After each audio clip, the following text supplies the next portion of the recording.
I want to welcome you guys to the Dubai International Financial Center this morning.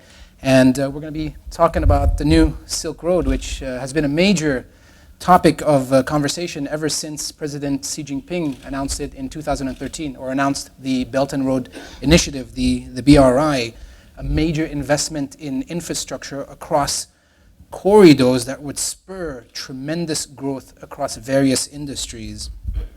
And why wouldn't it? I just Googled it actually yesterday when I was told to do this introduction, and it talks about 30% of the world's GDP, I mean the countries being involved, 62% of the world's population, and 75% of the world's known energy reserves.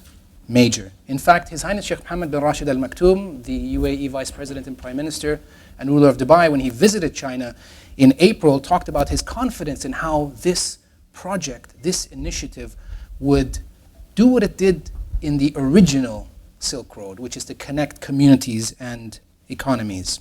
The UAE is in a great position. I mean, first of all, we are on the corridor, which is fantastic. We've got a major Chinese population that calls UAE home, over 200,000. The bilateral trade is about to grow to $100 billion in the next 3 years. We've got the 4 largest Chinese banks based here at the DIFC, and we have many, many conversations every single day to continue to drive this. The DIFC now being one of the top 10 leading financial centers, and I love saying that after that was announced on Thursday, wants to continue to do what it does best, which is to enable companies to tap into the opportunities of the BRI. In essence, we want this to be the HQ away from home.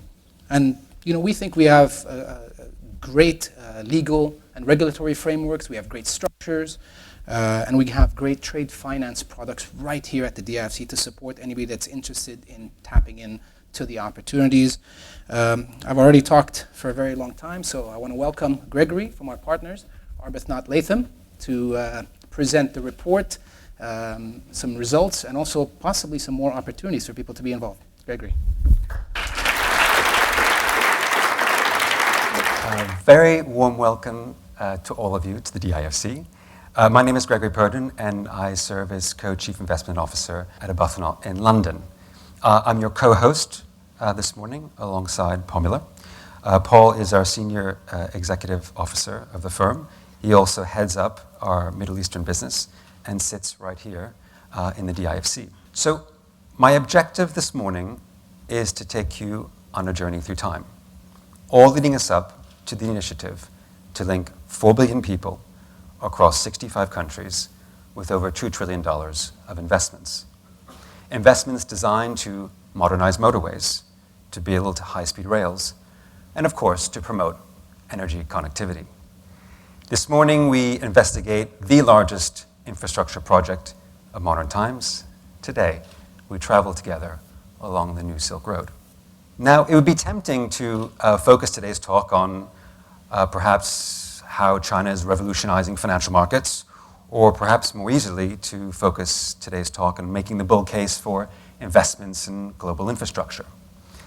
But if I wanted to give you a good story, I would have hired a motivational speaker, because today is rather about the facts.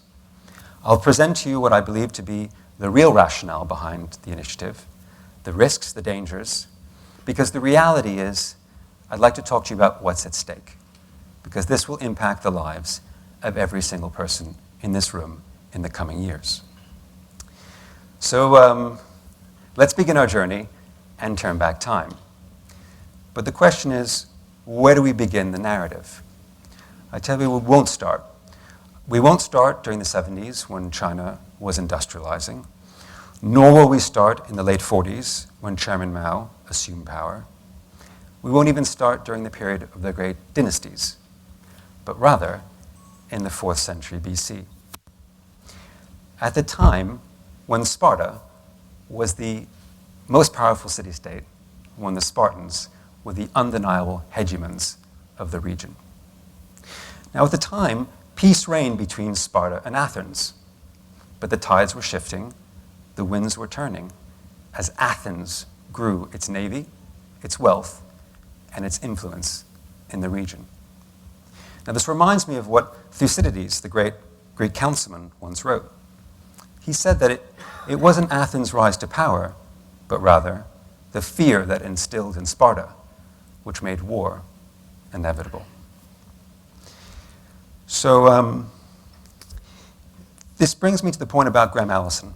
Right? Graham Allison coined the term Thucydides' trap, and it references this exact situation where a second world power overtakes a first, and it results in a hard conflict.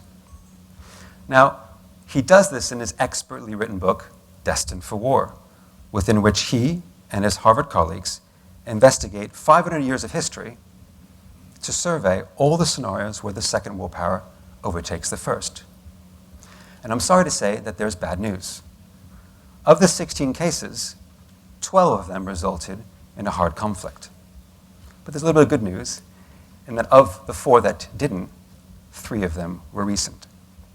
Now, this begs the question whether today is not more dangerous than it was back then, with the US and China operating under the specter of a trade war, but perhaps more dangerously, an argument between 2 fiercely held ideologies. On one side, capitalism and democracy, and on the other, a command and control economy. Can China and the US put their differences aside and continue to grow harmoniously? We shall see. So let's leave Greece behind, and let's fast forward to the period of the great dynasties. And at the time, China maintained a monopoly on the production of silk. In fact, they kept its production technique a secret for many years. Silk was loaded onto caravans and traveled west from trading post to trading post, and was exchanged for articles like cotton, wool, ivory, and gold. But it actually wasn't only silk which was traded. China was also exporting articles like tea, porcelain, sugar, and spices, perhaps in the world's first form of globalization. Appreciate that's a bit of a dirty word now. But it was actually a myth. I would caution all of us not to be overly seduced by ancient maps and exotic wares. The Silk Road wasn't about silk. It was about the exchange of knowledge. It was about the trading of commodities and the sharing of technologies. In fact, the term the Silk Road was only coined as late as 1877 by a German aristocrat. Now, maybe we should linger on the 1800s just for 1 second. If you ask the average participant in the road, which countries dominated global GDP during the 1800s? And most individuals might fancy a guess of, England or France or Germany. Trump's supporters would say US. But actually that too is a myth. It was China. And that was a title which China held for many years, but which abruptly was taken from it with the onslaught of the first of 2 opium wars in 1839, ushering in a period of over 100 years of civil unrest and oppression, otherwise referred to as the century of humiliation. During this period in 1911, the Qin dynasty finally fell. And that brought to a close 2,000 years of imperial rule. But it did pave the way forward for a change in philosophy of the government. And by the late 40s, Chairman Mao had assumed power. And he led an initiative entitled The Great Leap Forward, but which sadly failed and resulted in the death and the starvation of millions of Chinese, otherwise referred to as the Great Famine. But this did open the door for a difficult transformation from an agricultural to a manufacturing economy.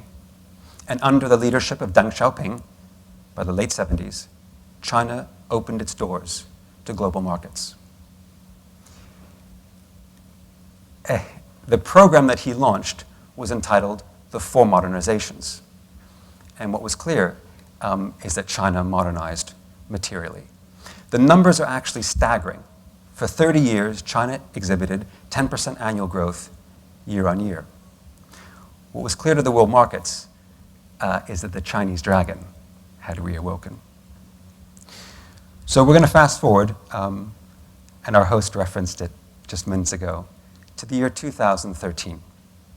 In a barely publicized address, President Xi stands before his audience and announces what's going to be his signature strategy, a One Belt, One Road initiative.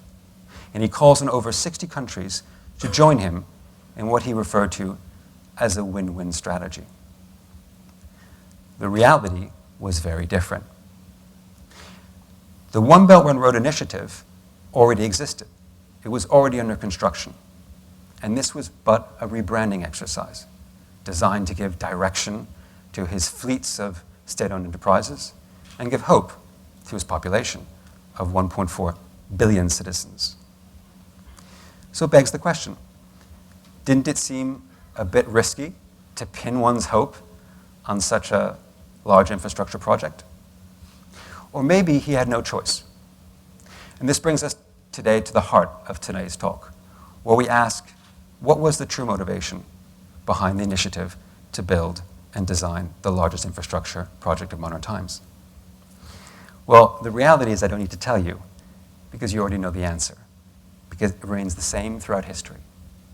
All economically and politically ambitious nations, since the beginning of time, share three core aspirations: more money, bigger guns, and of course, the desire to satisfy the ego.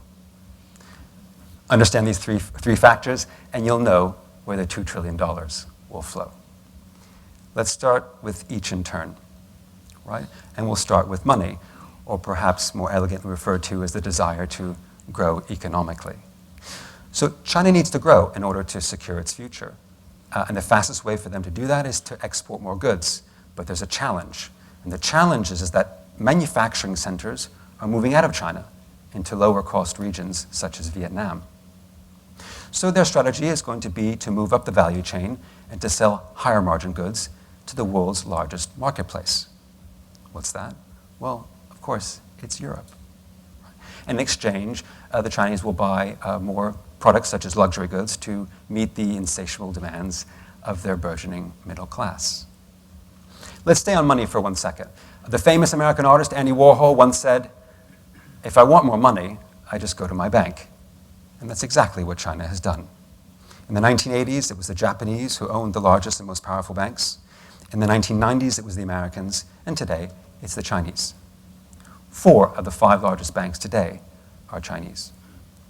Let's put that into perspective. The Chinese banking system commands a whopping $15 trillion in cash. What's one of the largest asset classes in the world?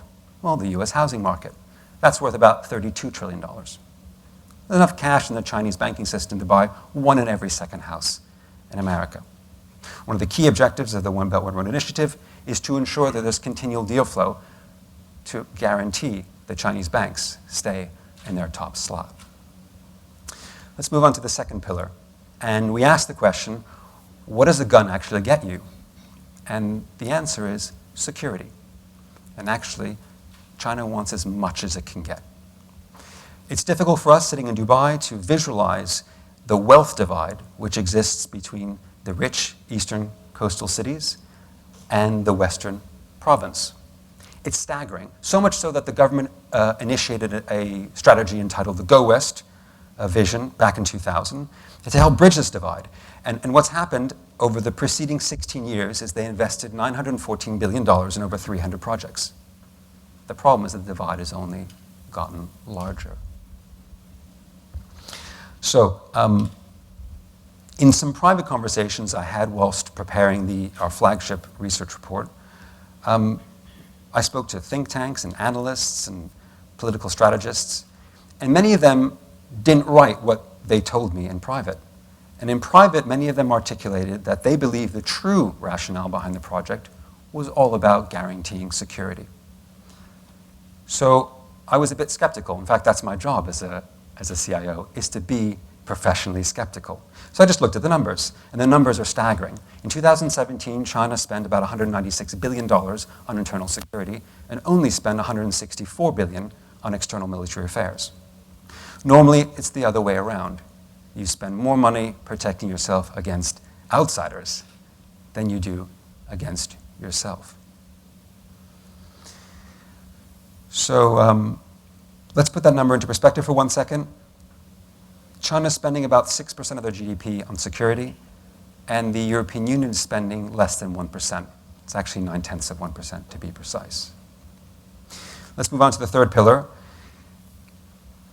And we asked for today's talk whether it's possible to substitute the term nationalism for the desire to satisfy an ego.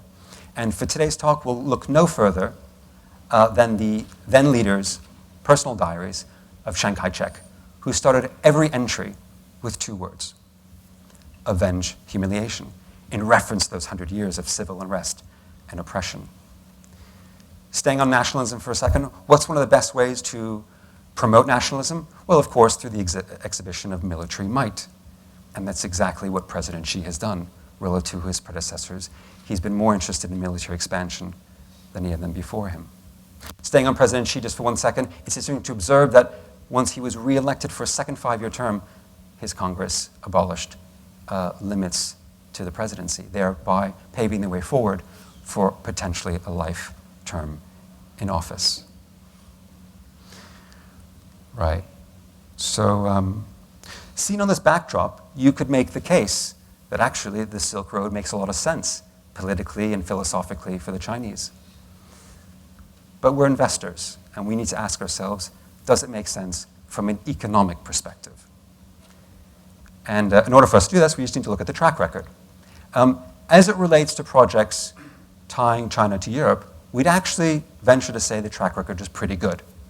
2 examples which come to mind are the Duis port in Germany and the Piraeus port in Greece. Does it make sense to finance the redevelopment of a deepwater port in the Mediterranean with train links into the center of Europe? Probably. What about subsidizing trains that go into a high-tech, world-class logistics hub in Germany with arteries to the rest of Europe? Probably. But the critics will come out and say, but the trains go into Germany full and go back half empty. And my rebut to that is, fine, fair point, but it took 17 years for the Eurotunnel to become operationally profitable. And now today, 80% of traffic between Paris and London pass through those means. What about some of the other examples that come to mind? Sri Lanka, Maldives, and of course the poster child, which is Pakistan. At one stage, the Sri Lankan government was spending 95% of their tax receipts just paying coupons on debt associated with the construction of one port in the north part of the island.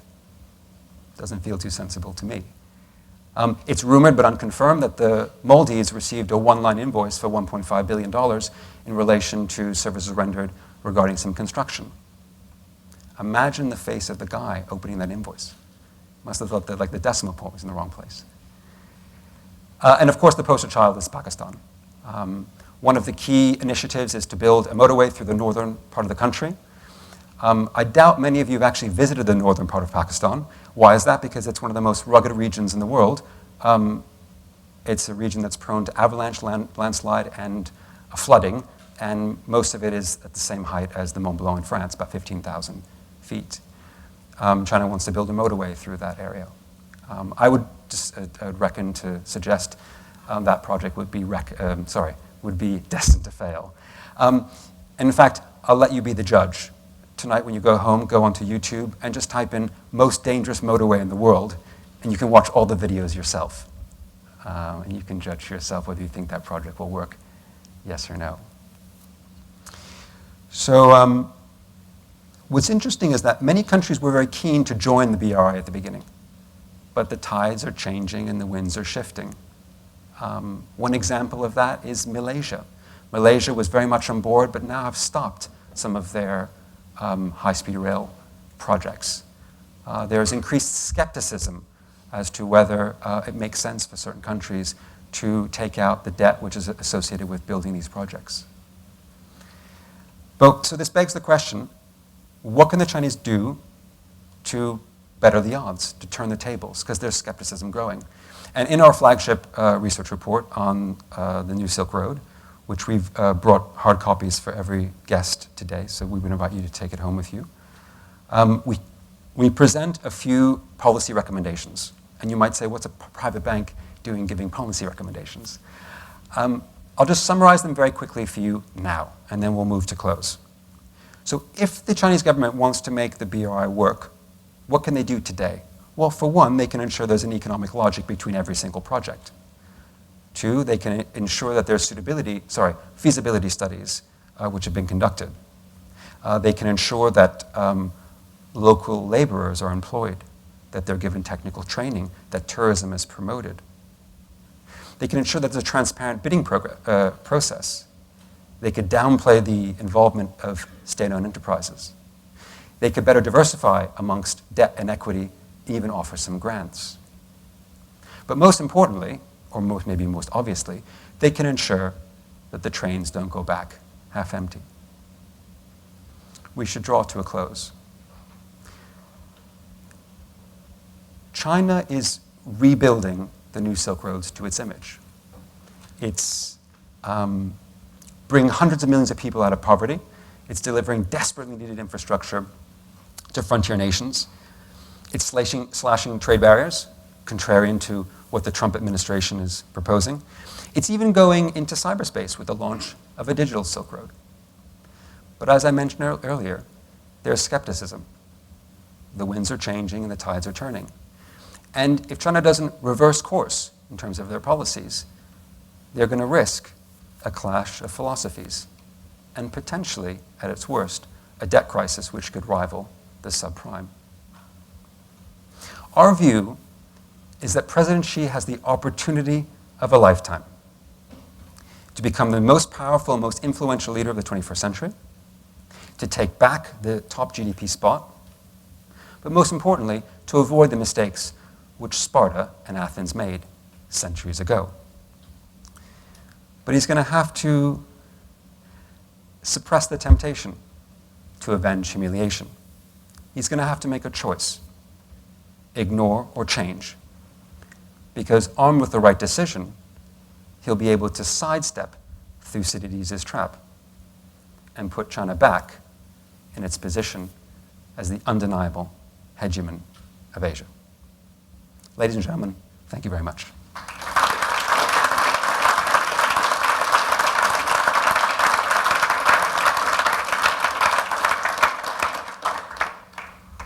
We're delighted to open it up. Hear some of your opinions, your comments, or equally, we could move to the networking coffee session.